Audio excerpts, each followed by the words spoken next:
Rachid Nekaz, l'un des symboles des manifestations populaires contre le système algérien, a été pris pour cible par les manifestants. Ils l'ont dilapidé avec des bouteilles et autres objets.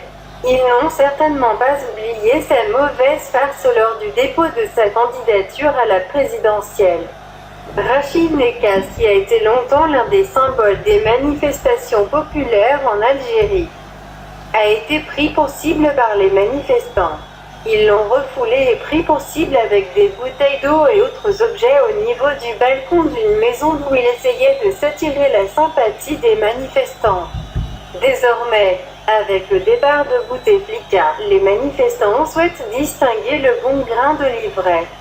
Et à ce titre, ils n'ont pas du tout avalé la farce de Rachid Nekaz lors des dépôts de candidature à la présidentielle reportée du 18 avril. Recalé de la présidentielle de 2014, parce qu'il n'avait pu déposer ses parrainages auprès du Conseil constitutionnel. Rachid Nekaz, candidat à la présidentielle d'avril 2018, avant que celle-ci ne soit reportée, a été l'auteur d'un coup de théâtre qui a déçu plusieurs manifestants contre le régime.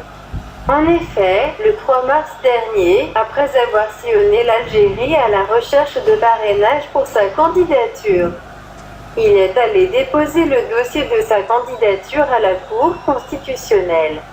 Seulement 3 heures après ce dépôt, c'est son cousin qui est ressorti pour faire face aux médias en expliquant aux journalistes qu'il est le vrai Nekaz, candidat à la présidentielle, et que Rachid Nekaz n'est que son directeur de campagne.